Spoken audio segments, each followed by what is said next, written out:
last week on episode 1 of Choosing You series. I've been seeing you for 2 years now. When I first came to see you, you were 300 pounds. You came back 6 months later, you were 310. Then you came back 6 months later, you're 315. Now you are a little under 320. If you come back to me even 1 pound heavier in 6 months, I'm taking you off of birth control because it will no longer be effective. This was the moment. I felt like God was saying, so this is it. Cards on the table. What are you gonna do? Hi guys, welcome back to our channel, your favorite place for hauls, home decor, and all things homemaking. If you are joining us for the first time, welcome. And for those of you returning, we appreciate your support. You are now entering episode 2 of our Choosing You series. As you know, this series will be going on for the remainder of the month. Every single Friday, you can look forward to tuning into our channel for a brand new episode. As I said, this is episode 2. It's called I'm Having Surgery. I'm going to share with you what type of surgery I elected to have, the process to be approved for the surgery, my post-op experience, and perhaps I'll share what happens next. Stay tuned. So in our first episode, we left off with me electing to have surgery. At that point, I had lost I'd say about 50 pounds naturally, and I felt like I was at the point now where I wanted to have a serious conversation with my PCP about having weight loss surgery. I had been successful with the first 50 pounds, so I know many people may be thinking, well, then why elect to have weight loss surgery? Why not just lose the rest naturally? When you're 350 pounds, you realize that it's evident you have a lot of weight to lose. And I was able to lose the first 50 or so pounds naturally with taking natural supplements to help with suppressing my appetite. I had gotten into a groove of going to the gym consistently. I had also made some conscious choices to change my eating habits. So now I felt like I was ready for the next step. My PCP would always allude to weight loss options that may not be natural, quote unquote natural options as far as electing to have weight loss surgery. But I was very scared of having gastric. I felt like it was a very, all surgeries essentially when it comes to weight loss surgeries are intrusive, but I felt that the gastric bypass was just a bit too aggressive for my perspective on what it looks like to go through a weight loss surgery. So I decided to do the lap band surgery. Now, I wanted to explain to you guys what the lap band surgery is and how you get there. So initially when I had the conversation with my PCP, he told me that the lap band surgery would be a great option. However, I needed to be at a certain point as far as on my weight loss journey. He wanted me to get down to 275 pounds before he would introduce me to the bariatric surgeon that he had in mind for me. Now at this point, I was about 15 pounds away from that. I was determined. I was, again, consistent with my eating habits and my workout habits, so I felt that I could definitely get there. By the time I was about 3 to 5 pounds away from that 275 pound goal, he had introduced me to my bariatric surgeon. From the time I met this surgeon, I felt that he was just phenomenal. His name is Dr. Alan Geis. Once I met with Dr. Geis, I just knew that he was a good fit for me. He had great bedside manner, and he took his time to explain what the procedure would look like, what my options were for the different surgeries, because he did do different surgeries. I did make the decision to have the lap band surgery, which is also known as laparoscopic adjustable gastric band. It's not gastric bypass. It's less intrusive, because gastric bypass is when they cut a portion of your stomach, and so they make your stomach permanently smaller. What made me very intrigued by the lap band option is that it's just a silicone band that they're putting around your stomach. The way I like to best explain it to people is if you think about if you have on a very tight pair of jeans with a tight belt and you're sitting down and trying to eat, you feel like the first thing you want to do as you start eating is you want to loosen up that belt, right? So that's what the lap band is essentially. It's putting a band around your existing stomach so it's not a permanent procedure. You can always get it reversed if you so choose. The other thing that was very appealing to me about this option is that if you were to have children, if you choose to have children, you can have all of the saline, which is what they use to tighten up that silicone band. As you start to lose weight, of course, your stomach will start to get smaller. And then you have to go in every so often, whether it's once a month, it depends on what's best for you. But you go in, they use a syringe to insert additional saline into the belt. It tightens the band, and then that restricts your eating further. And again, you will continue to do that as you go down in numbers. So that's essentially what the lap band option will offer you. When you have this option, if you do get pregnant, they will remove all of the saline from the band, and then that means you are now free to eat whatever you want, which is important because as you start to get the band tighter, you are restricted to certain foods, and when you're pregnant, you want to make sure that you're getting all of the necessary nutrients. One of the things that I will call out is that with having the lap band surgery, one of the big things is I cannot take like horse pills. So if you're pregnant and for any reason you need to be on specific vitamins, and typically your multivitamins, if they're not gummies, typically they're fairly large. And if you can't digest that, then of course that can be putting the child and yourself at risk because you're not getting the proper prenatal care. So that was very important to me because at the time I did not have a child yet, and I wanted to make sure that if I do choose to have children, that it's not going to impact that option. Once I made the decision to go with having lap band surgery, there were quite a couple procedures and other doctors that I had to see in order to get medical clearance to have my surgery. It was about 6 months of these different appointments prior to actually having my surgery. My surgery was in November of 2009. So for 6 months prior to that, I don't remember the order of these appointments, but I will share with you the different specialists that I did need to see. So first I had to have a endoscopy and the endoscopy is essentially looking at the upper portion of your stomach to make sure that everything is okay. There are no ulcers, you don't have, any type of conditions that would put you at risk or would not make you a good candidate for the lap band surgery. That was the first time that I went under because that's a procedure that you do need to go under. They do insert a camera orally into your body so that they can get in there and be able to see the upper portion of your stomach. Now, the reason why it's important for them to see the upper portion of your stomach is that is where that band goes, in the upper portion of your stomach. So you have like the top third of your stomach here, you have that band, and then the bottom portion of your stomach is here. This procedure will slow down your eating, which will then allow you to digest your food at a slower pace. And then that results in you getting fuller faster and you eating less. So that is the purpose of your lap band surgery.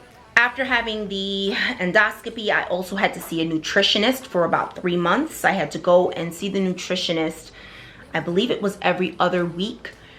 And when I sat with this woman, she would ask me what my day-to-day habits were, how often I was eating, what I was eating, how often I was working out, and she set up a food plan for me to see if there would be any weight loss, of which it was very minimal.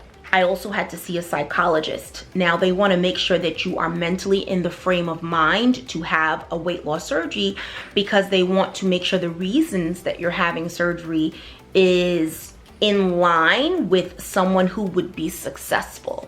So they ask you questions like, do you have friends? Do you have a hard time making friends? Have you ever been in a relationship? How do you feel about eating? Have you always had issues with eating?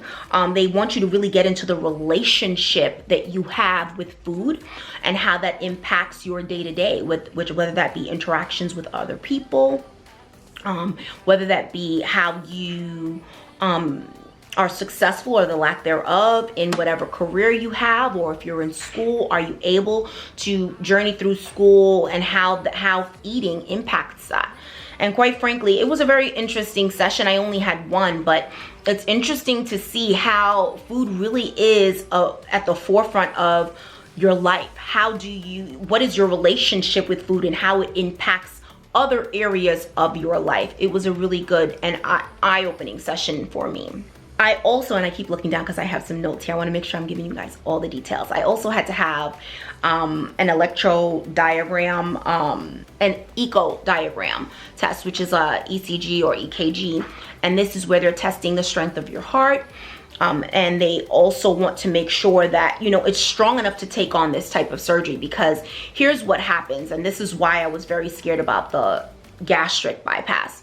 With gastric bypass, they cut your stomach and make it, like, if it's this big, they make it, I believe it's like 1/4 or 1/3 of the size of your stomach. So that means if you're someone who can eat 3 burgers in a meal and feel satisfied, you've now went from being able to eat 3 burgers to being able to eat maybe a half a burger and then literally feeling sick to your stomach because you're so full. And if you think about what that can do to your heart, I mean, it really makes your heart overwork, because now you are considerably cutting down the amount of food that you're putting in, and your heart is still working overtime to keep a body of a certain size moving and active. So I just felt like that was a little bit too much for me. But with the lap band surgery, it just causes you to, or forces you to slow down your eating habits, and that is where the weight loss comes in. So for the medical clearance, I had to have the endoscopy, I had to have the EKG, I had to have the nutritionist for 3 months, I had to have an appointment with a psychologist. Once I had all of this, I was now ready for medical clearance, which typically happens about a week or so before your surgery. Now, here is where it got challenging. 7 to 10 days prior to your surgery, you have to be on a liquid diet. You cannot consume any solids. Liquid diet is Jell-O, pudding, or shakes, or any liquids. This was very challenging. This was the first step of like, okay, this is getting real, because now it's like 10 days before your surgery. Super anxious. This would have been the second time I was going under. The first time was for the endoscopy. On the day of the surgery, I did not go until maybe 3 or 4 o'clock in the afternoon. And of course, on the day of the surgery, just like any other procedure, you cannot have anything to eat. They really don't even want you to have anything to drink. They want your body to be absolutely empty. I had my surgery, and then, now keep in mind, my surgery was in November.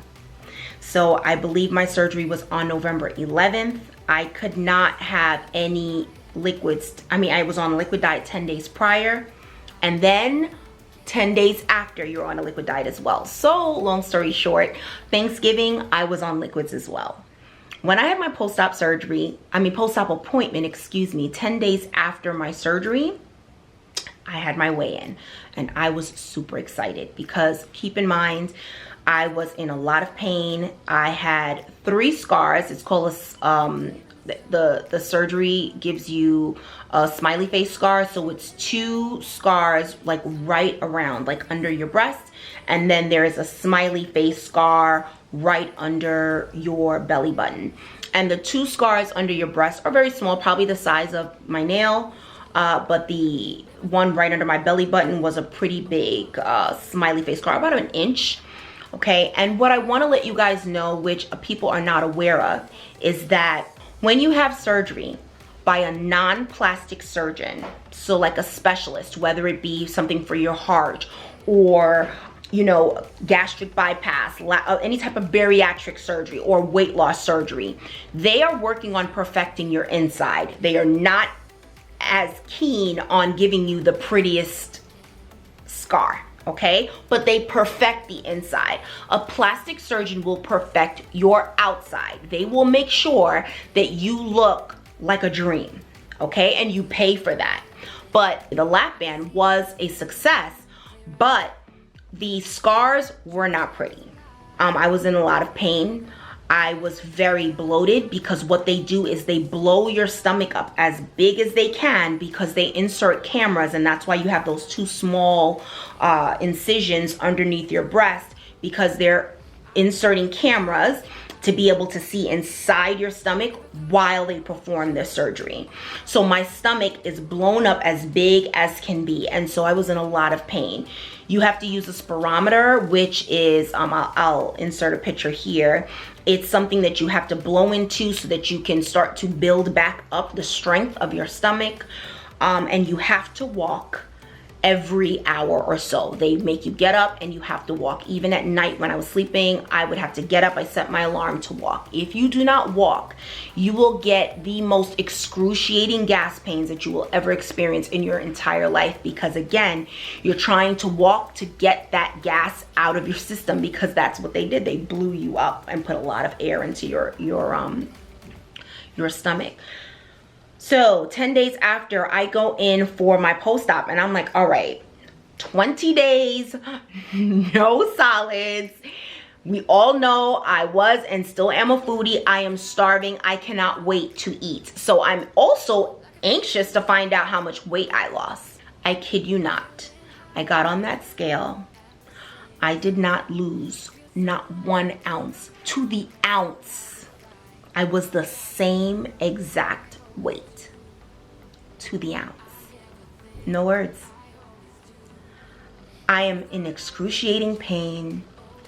I cannot eat. So you know I'm not the nicest person to be around. I mean, imagine 20 days on a liquid diet and to come back on that scale and I did not lose an ounce. Now, I did know in hindsight, the reason why I did not lose any weight was because I was not using the bathroom. One thing you may not know, for those of you that have not had procedures, is if you ever have any type of procedure where they're giving you a heavy drug, a narcotic, like Valium, Percocet, oxycodone, when you are taking painkillers that are that strong, it will impact your ability to use the bathroom. So I was extremely constipated and I was not using the bathroom often enough. And that's why I hadn't lost any weight. And I also had to come to the realization, and this is proof to you, that when you have these weight loss surgeries and people make comments like, oh, okay, oh, that's why you lost all that weight, because you had weight loss surgery. No, that's not how it works. This is not a permanent fix. This is a tool. This is a tool, and the proof that it is a tool is, I'm sure you all know someone that's had weight loss surgery and then they gain the weight back. Because if you find the workarounds to get yourself to get more food into your system, then you will start to gain that weight back. So right there, that is proof that it is not a light switch. It doesn't just make you lose the weight and you don't have to do anything else. It is a tool, and you have to put the work in order to see the results that you have worked so hard for and you have paid so much money for. Now, speaking of payment, I know a lot of you guys are going to wonder how much this costs. A laparoscopic adjustable gastric band costs $25,000. Now, I don't know if it still costs that much now. My understanding is I don't even think they do that surgery anymore. You'll hear more often that people are getting, I don't remember the name of the procedure, I'll put it here, but it's no longer lap band. I don't think they do those anymore. But you know, the type of procedure they do now, my understanding is that they don't have to go in and get it tightened. That's something that I still do if I need it. I may go like twice a year now, if that. I don't really go as often anymore because I do feel like I'm maintaining fairly well. However, after when I realized I did not lose any weight, I realized it's time to get back into that gym. And that is when I started to see the results, when I made 2 changes. One, I stopped taking those painkillers and dealt with the pain, and I replaced the painkillers with Colace, and I started taking natural laxatives like a Smooth Move. I still take those to this day. Anyone that is interested in getting their bowels moving in a better way, Smooth Move is the way to go. It is a natural tea and it is amazing and it absolutely works, right? So I started using Smooth Move, and then the second change I made was I hit that gym. And let me tell you something. Once I started hitting the gym and I got my digestive and bowels back in order, it was amazing. I was hitting the gym 5 to 6 times a week, and yes, I had lap band, and yes, I still was hitting the gym 5 to 6 times a week. And that is when the weight started to come off. And within a year, I had lost 77 pounds. And I had reached my goal of getting under 200 pounds. I was 199 pounds. And at this point, the scale, looking at that scale made me feel so good. Looking at 199, knowing I used to be 350 pounds, made me feel so good. But looking in the mirror, naked, I was 29 years old and I went from a double D to a B. A B, okay, as in boy. And my stomach, which used to be big, but it was tight, was hanging. And I felt like I did not want to be naked in front of anyone. I was Spanx queen. I was wearing Spanx every single day because I had to. I used to be a size 26 in women. I went down to a size 16. I had to wear Spanx because I didn't want to look or walk and feel like my belly is jiggling, you know? And so at that point, I was 199 pounds and I said, well, it's time for a glow up. It is time for a glow up. I have lost, at that point, it was like 151 pounds. I deserve a glow up. And of course, you're gonna have to wait till the next episode to find out what I had done. I appreciate you guys staying with us until the end. I hope you're enjoying story time. I appreciate your support. My God, I appreciate the support. You guys have just given me the most successful video yet. Please make sure you comment below if you have any questions. And I just want to let you guys know this has been going so well that we are going to be doing an after the show, once the series is all done, live on YouTube, and I will be available to answer any questions you want to know once the series is over. Make sure you like, comment, and subscribe. Head on over to Instagram and Facebook. Follow us there. We have some awesome stories. Peyton, my daughter, and myself, we are on stories every single day. Please like, comment, and subscribe. Share your thoughts below. Let me know how you're liking the series so far. We love you so much for watching. Until next time.